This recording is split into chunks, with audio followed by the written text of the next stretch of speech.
dear beloved, Boss Mike, Cervera. Under ng Ombudsman, sina dating Senate President Chis Escudero at dating House Speaker Martin Romualdez. Yun na nga nagrereklamo mo pa si Nyulo Diba, parang Ralph, andito na. Kasi mga kababayan ko, lagi daw inuuna si Martin. Ito ngayon, nauna si Chis Escudero. Oo, mga kababayan. Ang sabi, mga kababayan, kakasuhan nga daw itong dalawa. Dahil sa pagsasabwatan. Biruin ninyo, alam nyo ba yan? Alam ko ba yan? Hindi ko rin alam na nagsasabwatan tong mga ito Sa sobrang talino, Belen Reyes, ng mga hayop na to, nagawa tayong lokohin na kunyari nag-aawa yung dalawa. Yung pala, magkasabwat silang dalawang, ewan ko ba? Di ba mga kababayan ko? Eto na, sige, bakit? Anong dahilan? Bakit kakasuhan ng plunder? Harinawa. Lumabas sa investigasyon na nagsabuatan umano sina Escudero at Romualdez sa pandarambong kaugnay ng flood control scandal. Nakita nyo mga kababayan ko, himay-himayin natin to.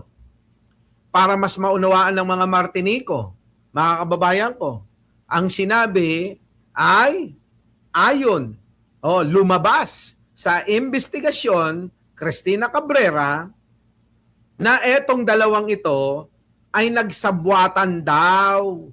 Kita nyo? Diba Arnold Lopez? Nagsabwatan. Oo, sa pagnanakaw sa kaban ng bayan. Kita nyo ngayon mga kababayan kung hindi mga nagnakaw to. Itong si Martin, itong si Chis Escudero, at marami pang iba daw na maidadamay ni Crispin Remulla sa utos daw mismo ni Pangulo, ayon nga kay Mima. Mga kababayan ko, sana marami tayong po pwedeng ibigay na tulong sa ating mamamayang Pilipino. Tama mga kababayan ko? Di ba Lucy Minigawa? Ate Mars? Kung hindi nila ninakaw, sana marami tayong natutulungan ng mga kababayan natin ngayon na nahihirapan. Di ba? Sana mga kababayan, hindi na natin kailangan mag-ambag-ambag ng sarili nating pera para mga kababayan, itulong sa marami nating kababayan ngayon na nahihirapan talaga. Naiiyak nga ako mga kababayan dun sa isang interview sa isang driver ng jeep. Kasi mga kababayan ko, talagang hirap na hirap sila. Biruin nyo naman mga kababayan ko sa maghapon na pagbabiyahe, mga kababayan ko, 300? 300 yung kikitain? Mga kababayan, napakahirap talaga nun. Kita nyo mga kababayan, kung ikaw ay nangungupahan, kung ikaw ay may pinag-aaral na mga anak, kung ikaw ay, mga kababayan, may mga binabayaran pang mga hulugan na mga utang, paano magkakasya nga naman ang 300? Di po ba? Kasi eto yan mga kababayan ko Hindi natin hawak kung kailan matatapos ang gera. Kasi yung mga kababayan, hindi naman karaka-raka kahit matapos ang gera, babalik na sa normal ang buhay ng mga tao Mag-a-adjust pa yan dahan-dahan. Ibig sabihin, may pataan pa para makabawi ang ekonomiya. Di ba? Yung ibang mga DDS gusto, instant. Si Digong nga, hindi nagawa. Ganon din mga kababayan kay Pangulong Bongbong Marcos, na hindi rin po pwede, hindi agad-agad, may isasakatuparan na maibalik na para bang nag-reverse ka lang. Hindi ganon. Dahan-dahan yan, utay-utay. Kaya nga mga kababayan, ako'y nanggigigil dito sa mga magnanakaw na mga hayop na to, na walang iniisip kundi mga sarili, na walang ibang iniisip kundi payamanin, na walang ibang iniisip kundi pabundatin ang buong mag-anak nila. Di ba? Para sa pansariling kapakanan nila, yung ginagawa lang. Alam nyo mga kababayan, sabi ko nga sa inyo, si Pangulo nag-iisa lang. Yung sinasabi na tumutulong daw yan si Martin kay Pangulong Bongbong, hindi, nagpapabigat lang. Yan ang katotohanan. Nagpapabigat lang si Martin Romualdez kay Pangulong Bongbong Marcos. Ganon din itong mga hinayupak na mga dumidikit-dikit dyan. Di ba? Si Chis Escudero, panay dikit din sa First Lady tsaka sa Pangulo. O anong ginawa, mga kababayan ko? Yung pagdikit-dikit pala nila, aba mga kababayan ko habang dumidikit sila, nakaw sila ng nakaw ng pera. Kita nyo mga kababayan, di ba? Kaya alam nyo mga kababayan ko, na ako sabi ko nga sa inyo kahapon, awang-awa na ako kay Pangulong Bongbong Marcos sa mga ginagawa niya. Na pagsisikap na tayo maitaguyod, pagsisikap na maitawid tayo sa tinatamasa o nararanasang krisis ng buong mundo, hindi po pwedeng hindi tayo apektado. Yung mayayamang bansa nga mga kababayan, apektado, tayo pa kayang mahirap na bansa na dapat nating unawain. Kaya lang hindi rin natin po pwedeng sisihin yung ating mga kababayan na nahihirapan ngayon sapagkat nga kung hindi ba inang-ina itong si Digong, iniwanan tayo ng napakalaking utang na binabawi nga ng Pangulo para makaahon tayo. Kita nyo ho mga kababayan, grabe no mga kababayan. Sabi ni Joey Salvadoro, boy, pakibilis-bilisan. Dapat kunin nyo na yung mga pera ng mga hayop na yan at ipamigay na sa sambayanan. Itulong nyo na. Kung ako siguro mga kababayan, halimbawa lang ho, no? Ako ang presidente, bahala na, bitayan nyo na ako sa susunod na panahon pag wala na ako. Abay gagawin ko mga kababayan, hindi ho ako magnanakaw. Ang gagawin ko, lahat ng mga magnanakaw sa gobyerno, kakasuhan ko. Lahat ng mga pera nila, pati pera ng mga anak, asawa, pati magulang, pati kapatid, abay mga kababayan, lahat yan kukunin ko. At pagkuha ko, yan, ibigay natin lahat sa taong bayan, mga kababayan, ng pantay-pantay, walang labis, walang kulang.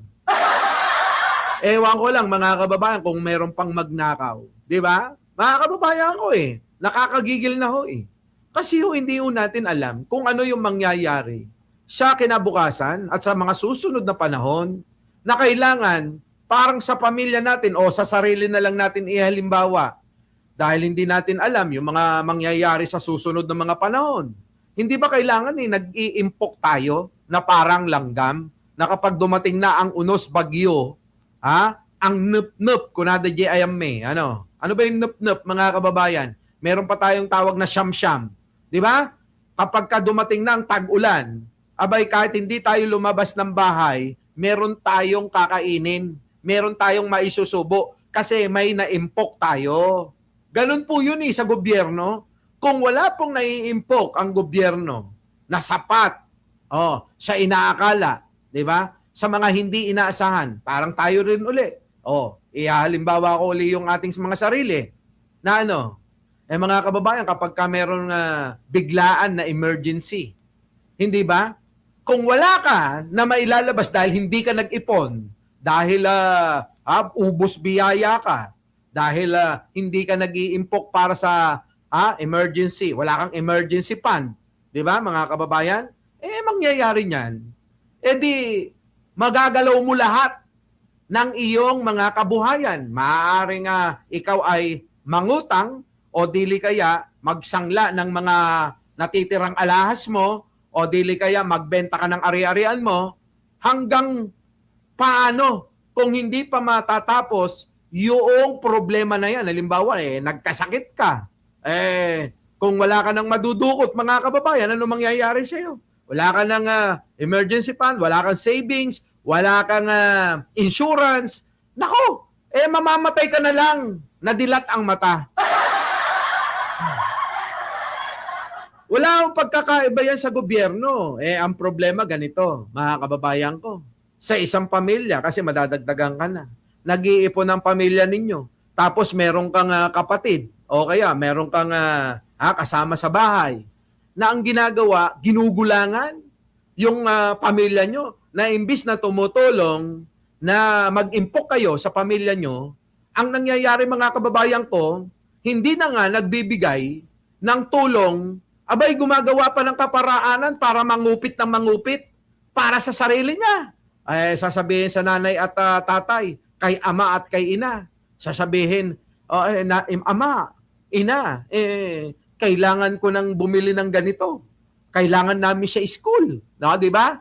Ganyan lagi ang mga palusot nila Jojo Chavez noon. Kailangan ko bumili ng project na ganito kasi babagsak ako pag hindi ko naipasa. Biruin ninyo mga kababayan ko nagagamit pa yung pagpasa niya sa eskwela, parang utang na loob pa ng buong pamilya. Parang ganyan, si Martin Romualdez, di ba? Ngayon, mga kababayan, syempre, dahil ayaw mo nga naman na bumagsak, ikaw naman magbibigay ng pera. Yung pala, mga kababayan, gagastusin lang para sa sarili ng hayop na yan. Di ba? Ayan. Hanggang sa mabuking nyo na. Pag nabuking nyo na, ngayon, syempre, merong punishment yan. Magagalit si ina, hindi kaya si ama. Di ba? Kung hindi ka papaluin ng sanga ng bayabas o kaya sanga ng kawayan, mga kababayan ko yung sintron na luma, na talaga namang ikaw hindi titigilan. Dapat ganun. Pinaparusahan ng mga nagkakamali. Eto, mga kababayan, hindi ho sa pamilya to. Ang kanilang ninanakawan ay buong bayan. Buong bayan ho yung ninanakawan Hindi lang ho yung pamilya nila Buong bayan ang nagsasakripisyo dahil sa kanilang pagnanakaw, mga hayop talaga. Diba? Sana nga hayop tong mga pero inyo nagsabwatan sila. Gaanong klase, anong ang matatawag ninyo sa ganong klase ng mga tao? Anong tawag ninyo sa nagsasabuatan para nakawin, agawin, ipagkait, yung para sa mamamayang Pilipino? Mga kababayan ko, ano ang masasabi nyo sa kanila? Tulad nito, mga mapagpanggap na tao, kunyari, mabubuti sa paningin ng iba. Ay, maganda ang imahe daw. Pero mga kababayan, sa likod niyan, pakitang tao lang pala. Dahil ang katotohanan, mga magnanakaw sila. Tama? Di ba mga kababayan ko? Kaya wag ho kayong nagpapaniwala sa mga may pakitang taot. Yung panlabas lang ang nakikita ninyo. Huwag niyong paniwalaan yung mga ganong tao. Ang paniwalaan nyo yung may kilos, may galaw. At yung pong katulad ni Pangulong Bongbong Marcos na meron tayong nakikitang ginagawa, na meron tayong nakikitang pagsasakripisyo para magsilbi sa mamamayang Pilipino. Di ba, Paskachi? Kawawa ho si Pangulo Sa totoo lang, kawawang-kawawa na. Ano naman si Helen Tinoso? Hindi, okay lang ako. Kapimpiman, di ba? Di ba ako si Teng? Benji Uy. Sino pa? Tito Waldo. Di ba kapimpiman ni Apo Presidente? Kininanalang. Sige, tuloy. Sa Mayo, isasampa ng ombudsman ang kaso sa Sandigan Bayan. Bukod dyan, Boyeng, wag na. Ikaw naman kasi. Sana hindi ka na lang nagsasalita ng ganyan. Sana umaaksyon ka na lang. Kaya ka napupulaanan nila Mima at ni Nyulo Sabi nila, dapat mag-resign ka na raw. Sabi nila yun. Pero ako, pagtatanggol kita. Di ba? Pagtatanggol natin si Boyeng. Boyeng, ako naniniwala sa'yo. Pwede ka pang makabawi. Tuluyan mo na yan, dalawa na yan. Maraming tao, maraming mga Pilipino ang masisiyahan. Maraming mga Pilipino ang matutuwa kapag kayang si Martin Romualdez at si Chis Escudero ay nasa kulungan. Diba? Baka sa totoo lang, maibsan. At least, yung mga magnanakaw pinapanagot ni Pangulong Bongbong Marcos. Hindi ho tayo mga kababayan, nahihirapan. Tapos nakikita natin si Martin Romualdez, hayahay, kakakain ng kabyar. Diba? Habang nagmamaneho ng Ferrari.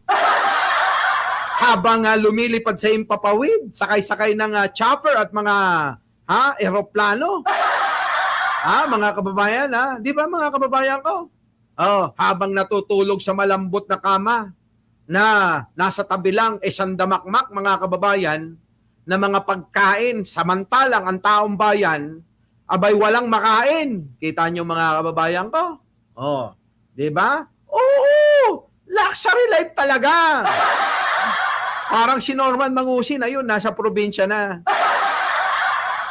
Grabe. Oh, sige, tuloy. Oh. Posible rin umanong nilabag nila ang batas sa pagbuo ng 2024 at 2025 national budgets. Kita nyo mga kababayan ko. Live to o replay? Hindi. Live tayo, Red Canoes. Live na live tayo, Oo, Maring Gina, di ba? Evangeline Camilosa. Paano pa tayo makakapunta ng Hong Kong niyan sa ngayong hirap ng buhay? Di ba? Gloria Smoot. Di ba, Alicia Duran? Ano? Oo. Paano ngayon yan? Napakahirap ho ng buhay Di ba, Maya? Sabi rito, taga Cavite kaya ipagtanggol ko na si Boying, nakaraan. Medyo dismayado ako. Ngayon, hindi na. Boying, tuloy mo na. Ikulong lahat. Yun na nga, Maya. Dapat talaga, Susi de la Cruz, makulong to. Di ba? Di ba, Anthony? Ngayon mga kababayan, tanungin ko lang kayo, PT, Helen Tinoso, alam ko naman na si Jojo Chavez, syempre, dahil nga Martinico yan, malamang hindi boboto, napapabor sa sasabihin ko. Mga kababayan ko, pabor ba kayo na makulong na at sana hindi na makalabas tong dalawa na to? Sino po ang tinutukoy? Si Martin Romualdez at si Chis Escudero. Payag ho ba kayo na makulong na sila at hindi na makalabas? Sa mga payag, press 1. Sa mga hindi payag, press 2. Sige nga mga kababayan ko, tignan nga natin kung anong boto ng taong bayan.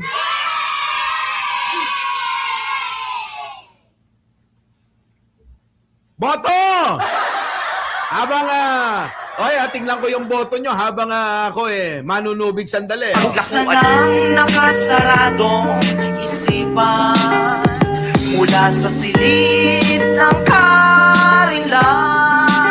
Huwag mong hayaang itago ang katotohanan sa mundong mapanlamang.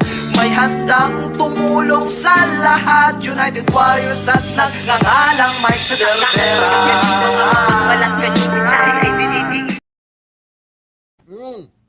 Nako, nahuli. Wait lang.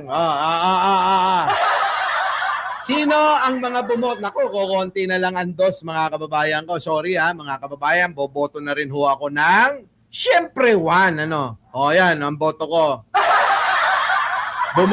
Bumoto na ako mga kababayan ko sa mga hindi pa bumoboto diyan, bumoto na kayo para naman madagdagan. Baka naman tatatlo lang yung nakita kong dos. Tatlo lang si Marijo nadagdagan ng dos. 4 na sila mga kababayan. Pero mga kababayan, yung pong bumoto ng ng uno, yan po mga kababayan 690 tayo. Ibig sabihin, kokonti lang kayo. Di ba? Kokonti lang kayo. Yan. Isa para sa Kongreso, boss. Ay, nako. Sige, tuloy na natin. Panalo na tayo. Panalo na mga kababayan na ang gusto managot tong mga hayop na to. Tuloy! Pambagong pahayag si Escudero pero dati na niyang itinanggi ang mga paratang. Ayon naman kay Romualdez, nakikipagtulungan siya sa investigasyon. Kumpiyansa raw silang mareresolba ang kaso base sa ebidensya at hindi dahil sa politika. Kita niyo mga kababayan ko, di ba? Kung makapagsalita, kala mo talaga ito totoo. Ngayon ang tanong, kung handang sumagot, tulad ng tanong ko kay Mima at kay Nyulo, mga kababayan ko ba handa rin ba siyang makulong? Dahil mga kababayan, yung kaso ng plunder, walang piyansa. Tandaan nyo yan. Ready ba na harapin ni Martin Romualdez na magpakulong habang nililitis, habang pinapatunayan kung wala siya talagang kasalanan? Jane Prams, di ba? Chodora Timaho. Handa ba siya doon? Di ba mga kababayan? Kasi ganun ho yun. Hanggat nililitis ka, ikaw ay nakakulong dahil yung isasampang kaso sa'yo, ay plunder. Plunder mandarambong. Ganun. Grabe, no, mga kababayan, no? Siya dami na nilang pera, nagagawa pa nila yan, ano? Tuloy. It's actually the way that the budget was passed upon by the two houses and how many things have been implemented because of that. Nako, maraming beses daw nilang ginawa. 2024-2025 budget, minani-obra daw nilang dalawa. Ito daw po si Martin Romualdez tsaka si Chis Escudero. Kung meron akong kwento sa inyo, mga kababayan. Meron akong kwento sa inyo. Okay lang ba makpakinggan nyo ako? May kwento ako sa inyo. Mga kababayan ko, kung maalala po ninyo, na itong si Chis Escudero ay pumunta sa Kongreso para makipag-usap kay Saldico. Naalala nyo ba yon? Sino nakaalala nun? Oo, balitang-balita natin yun nun eh. Si Chis Escudero pumunta kay Saldico para makipag-usap. Yung pala ang pinag-uusapan daw, di umano, yung pondo. Ngayon, mga kababayan ko, eto yan. Sa akin lang opinion ito ha. Sa aking opinion, yung pakikipag-usap ni Chis Escudero kay Saldico, naniniwala po ba kayo na walang kinalaman si Martin Romualdez doon? Naniniwala ba kayo? Yan, Marites Musni sa insertion, Naniniwala ba kayo? Na walang kinalaman, minty short, si Martin Romualdez doon? Sa pakikipag-usap niya kay Saldico? Ngayon, idikit natin yan Kung inyong mapapansin, mga kababayan ko, eto opinion ko lang Kung inyong mapapansin, mga kababayan, itong si Saldico, biglang nanahimik mula nang mag-plop yung mga video-video na pinaglalabas niya. Di ba kayo nagtataka? Sino nakakapansin? Bakit biglang tumahimik si Saldico sa kabila ng napakaraming in-expose nito? Sige nga ho. Bakit? Sa mga diyan, may alam. Baka naman magkapanalig yan si MR at Saldico. Tama naman. Sigurado 100% na may kinalaman yan. Silang tatlo. Ay tanong ko nga, sa kabila ng pag-expose ni Saldico nung mga nakaraan, abay matagal-tagal na ho natin na hindi naririnig itong si Saldico. Meron po ba kayo naiisip na iba? Kasi meron akong napanaginipan eh. Ito na naman tayo sa panaginip, mga kababayan eh. May napanaginipan ako eh. Oo. Isipin nyo maigi. Naka-red flag na daw si Saldico sa Interpol. Nako, ayan na. Arnold Lopez? Meron ka ba nga naiisip? Eto. Hindi, Tito Waldo. Hindi. Eto yan, mga kababayan. Oo. Sabi sa panaginip ko, itong si Saldico ay pauuwiin, mga kababayan. Pauwiin. Kasi, mga kababayan, sabi, sa panaginip ko to sa panaginip ko, abay nakausap na daw nila Boying. Oo. Etong si Saldico. At nagkwento, mga kababayan, kung ano ang nangyari talaga. Di ba sabi naman natin, walang ibang sabi, magpapatunay kung hindi si Saldico lang. Ayun, mga kababayan.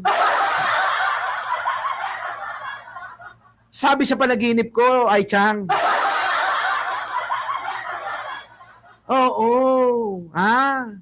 Nakipag-usap kay Boying Remulla. Nakikita ko nga sa panaginip ko eh. Oo, ang dilim ng mukha ni Boying eh. Tapos si Pangulong Bongbong Marcos nangingibabaw yung kagapuan eh. Oo, nakikipag-usap naman si Saldico. Ha? Nakayuko nga si Pangulo kay Saldico kasi maliit yun eh. Ganon din si Boying, nakayukong ganon. No? Totoo ba yung sinasabi mo, Eka? Oo, kaya nga para matapos na tayo. Para magkaalamanan na dahil ako nahihirapan. Oo, 'di ba? Okay na sa akin na hindi lang dapat ako yung managot, Eka. Ayon sa panaginip ko. Yan, damay-damay muna, sabi ni Saldico. Ngayon, eto na. Kwento na. Kaya ngayon, nagulat tayong lahat daw, eto sa panaginip ko, Kaya daw, nagulat ang lahat, mga kababayan, na bigla-bigla malaman natin na biglang nagdeklara si Idol Boying na magkasabwat yung dalawa. Na kailanman daw, ayon sa panaginip ko, ay hindi nga natin alam. Sino ba nagbalita? Meron na bang nagbalita? May nagsabi? Meron bang nag-alingas-ngas? May bumulong ba na magkasabwat? Si Martin Romualdez at si Chis Escudero? Wala! Mga kababayan, wala! Diba? Mga kababayan ko nagulat ang lahat sa mga GC namin. Hala ka, magkasabwat daw. Tapos ngayon bigla-bigla mga kababayan na, kakasuhan na ng sabay,